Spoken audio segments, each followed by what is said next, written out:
Tu vas faire quoi toi plus tard?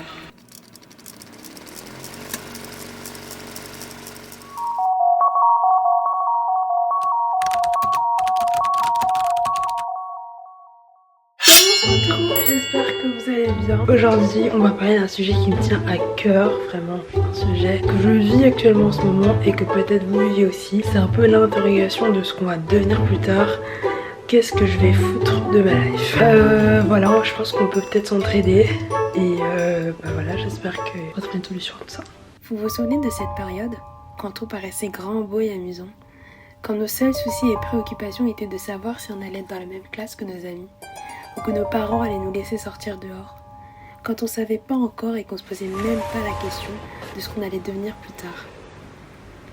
L'enfance. J'ai retrouvé mes anciens cahiers d'école primaire. Mais waouh, genre, c'est que je me souviens même pas de quand j'ai écrit ça. J'ai des souvenirs de primaire, mais je me souviens pas de ce que j'ai écrit dans les cahiers, etc. Les exercices que j'ai fait. Non, mais ça c'est clairement pas mon écriture. Ah mais si, cahier de français, Pédano Gloria. Mais si, c'est mon cahier. L'exercice de lecture, de français, d'écriture. Oh, j'ai retrouvé mon cahier de maternelle. Non mais là je suis choquée. Mais regardez le dessin que j'ai fait. C'est à analyser. Ce qui est bien c'est que ça te replonge dans l'enfance. Et ça je trouve ça ouf quoi. C'est tellement précieux de garder ces cahiers comme ça. Heureusement que j'ai des parents qui ont gardé nos affaires. C'est là que je me rends compte vraiment que le temps passe super vite. Hier j'étais encore en primaire, maternelle. Je découvrais l'école, écrire, lire, etc. Me faire des amis. Et aujourd'hui j'ai mon permis, je travaille. Fou comme le temps passe vite en l'espace de 20 ans. Si vraiment on n'a pas d'idée de ce qu'on voudrait faire, il vaut mieux se poser les bonnes questions, les questions de base, les questions limite bateau, que de se lancer et de se dire ah mince, je me suis trompée. La première question qu'on va se poser, la plus importante, qu'est-ce que j'aime faire dans ma vie? Pour moi c'est la mode, mais ça peut être très bien pour vous, je sais pas, la moto, la cuisine ou je sais pas, la coiffure. C'est vraiment des trucs de base, hein, des exemples de base. Moi il y a la mode, le cinéma et la musique. La deuxième question qu'on pourrait se poser est quels sont vos hobbies? Pour moi c'est par exemple le piano ou créer des vidéos en mode talent hobby. Mais pour vous c'est peut être, je sais pas si vous êtes très fort en dessin, c'est inné pour vous. Ça peut être dans vos talents, dans vos hobbies. Et la troisième question qu'on peut se poser, dans quel domaine vous voyez travailler? Vous voyez faire un travail plutôt dans les bureaux, plutôt quelque chose où vous voyez voyager? Qu'est-ce qui vous intéresse vraiment? Pour moi, ce serait la mode principalement, tout ce qui est luxe, mode, création. Pour vous, après, ça peut être, je sais pas, ça peut être la cuisine, ça peut être l'entrepreneuriat. D'ailleurs, je vais mettre entrepreneuriat. C'est vraiment les questions de base. Je pense que là, on aura fait le tour entre qu'est-ce que vous aimez faire dans la vie, vos hobbies, peut-être vos talents et un peu dans quel domaine vous voyez travailler. Maintenant qu'on s'est posé les bonnes questions, les questions de base, des fois même cette étape-là on l'a pas, quoi de mieux que de visualiser ce qu'on aimerait faire et s'approcher un peu plus de notre but avec un mood board. On va commencer le vision board ensemble. Bon, je vais en faire un de simulation entre guillemets, juste histoire de vous montrer un petit peu. Après franchement le vision board c'est vraiment propre à chacun, vous mettez les images qui vous intéressent, qui représentent ce que vous voudriez faire plus tard. Bon là du coup c'est pas vraiment mon vision board à moi, c'est juste vraiment pour vous montrer et qu'on le fasse ensemble. Mais sinon j'en ai déjà un de fait depuis très longtemps que j'ai gardé, ça fait genre quelques années que je l'ai. Mais là c'est vraiment pour la vidéo, histoire de le faire avec vous. Hey, hey, la qualité est pas mal hein. Bon excusez-moi, je vous reprends. A few moments later. Imaginons que ma passion c'est la cuisine. Enfin, on va dire que j'ai plusieurs passions, genre 3 passions. La cuisine, genre cooking, restaurants, I don't know. Voilà, donc imaginons que ça c'est ma passion. Je vais mettre tout ça dans un doc. Donc là on va copier la première image. Donc celle-ci elle m'a l'air bien. C'est vraiment des passions genre clichés entre guillemets, mais c'est juste pour vous montrer.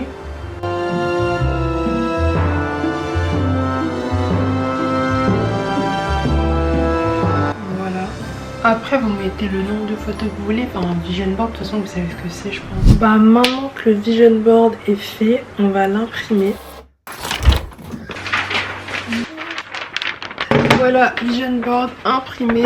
Si c'est pas beau ça. J'aime bien, ça esthétique. Il n'y a pas un air de 2016 un peu? Avec les couleurs et tout, j'aime beaucoup. Ah, regardez mes Sony Angel, ils sont pas trop mignons. Là, vous avez Lila, parce que ça se voit pas, elle est violette. Là, vous avez Orange.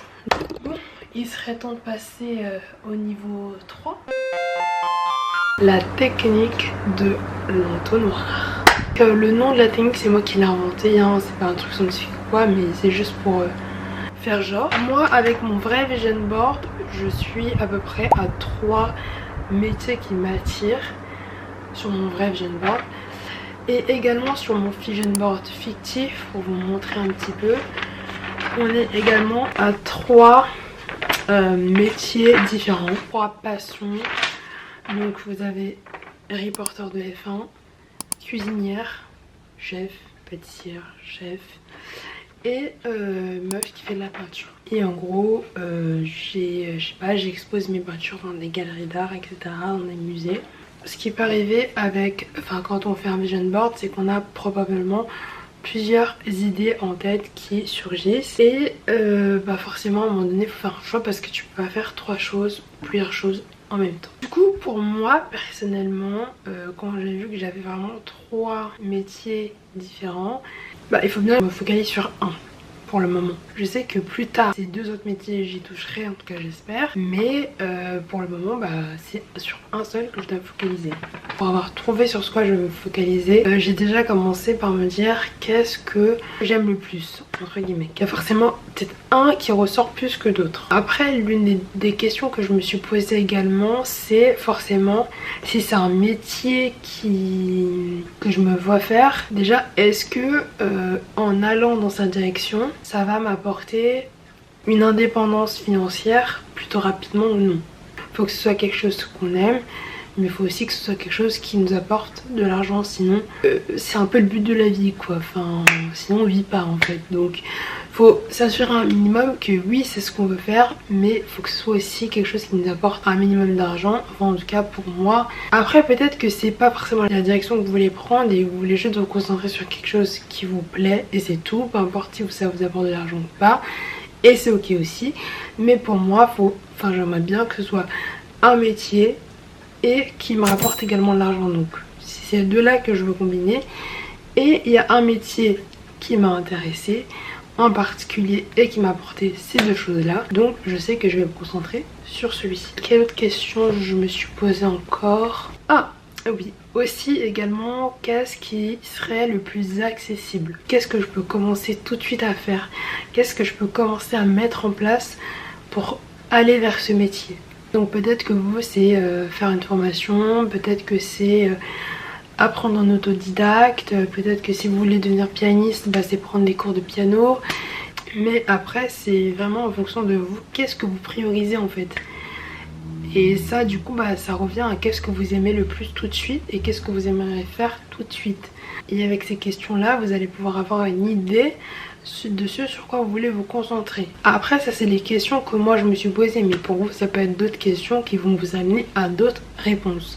On a plusieurs idées mais on peut pas tout faire en même temps. Donc voilà, en tout cas j'espère que les petites questions vous auront aidé un petit peu à trouver vraiment sur ce sur quoi vous voulez vous concentrer. Et voilà, et une fois que vous avez trouvé votre voie entre guillemets sur laquelle vous voulez aller, on peut passer au niveau 4.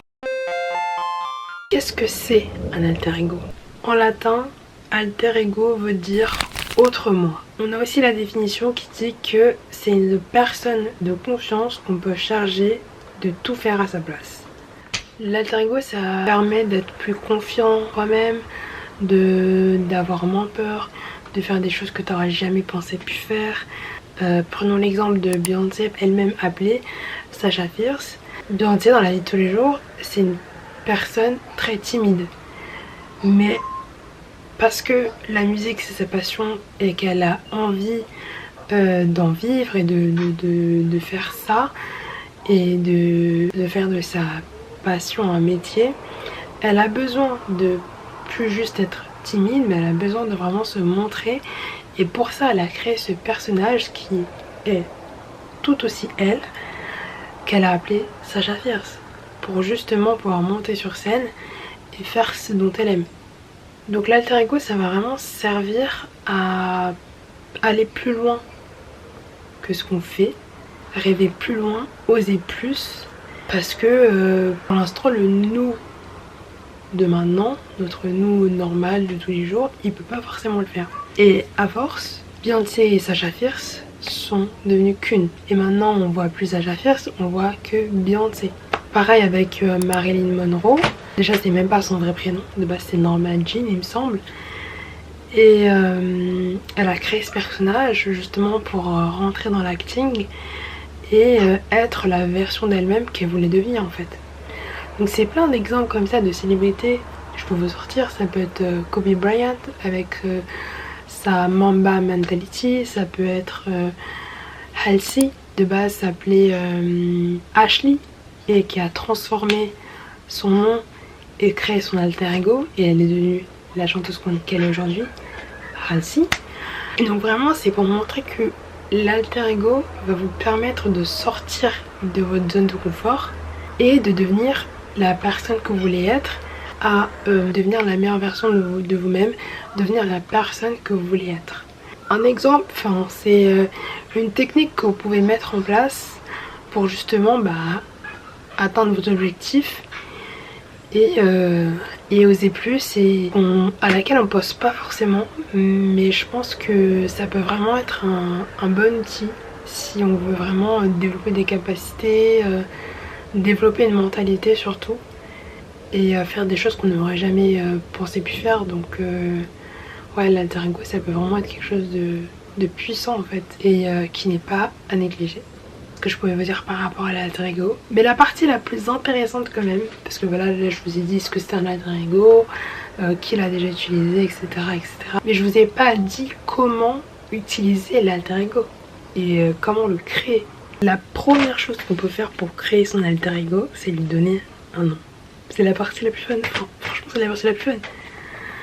La deuxième chose qu'on peut faire, c'est vraiment en fait choisir ses traits de personnalité, comment elle est, comment elle fonctionne, comment elle pense, qui elle est en fait réellement. Troisième chose qu'on peut faire également, trouver une tenue, une posture, en fait, une pièce phare, peut-être que c'est un sac, peut-être que c'est un rouge à lèvres, quelque chose qui va la démarquer. Marilyn Monroe permet, je vais essayer de retrouver cet extrait, mais déjà il y avait sa coiffure, son maquillage et son blond. Le blond qu'elle avait, c'est quelque chose qui permettait de la différencier et qui disait que c'était Marilyn Monroe. Et du coup maintenant, comment activer son alter ego?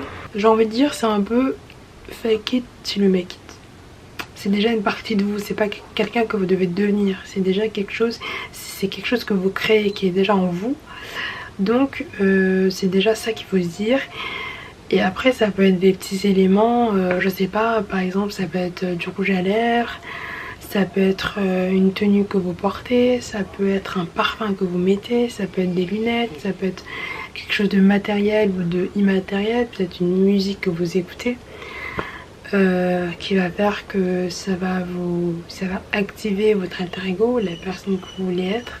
J'avais vu un truc sur Marilyn Monroe, de comment elle activait son alter ego littéralement. En fait, je me souviens que j'avais vu qu'elle marchait dans la rue, c'était un article, qu'elle marchait dans la rue et tout, elle était avec son ami ou un photographe, et en fait elle lui a dit tu veux voir comment j'active Marilyn Monroe.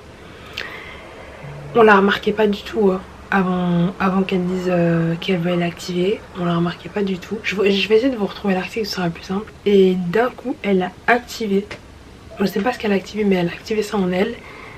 Et là les gens commencent à la remarquer, En fait c'est quelque chose de magique, mais que si vraiment on le prend en compte et qu'on applique ça, ça peut vraiment nous emmener loin et ça peut vraiment nous faire des choses qu'on n'aura jamais fait. Bah écoutez, c'est la fin de cette vidéo. J'espère qu'elle vous aura plu, qu'elle vous aura aidé à y voir plus clair ce que vous voulez faire plus tard. Moi ça m'a beaucoup aidé et je crois que je sais même ce que je vais faire plus tard. Ça a confirmé mon choix. Et voilà, parce que c'est vrai que dans nos générations c'est un peu différent des générations précédentes, de nos parents, nos grands-parents, nos arrière-grands-parents. On voit pas forcément le travail de la même manière. Et bon, je pense pas que ce soit ni positif ni négatif, mais ça prouve que les temps changent et les mentalités changent et évoluent. Et il faut vivre avec son temps et voilà. En tout cas j'espère que la vidéo vous aura plu, vous aura aidé. Et si c'est le cas, bah moi j'aurais rempli ma mission. N'hésitez pas à vous abonner, à liker, à commenter, à partager et à mettre un petit pouce bleu, ça me ferait très plaisir. Bisous, c'était Gloria Life.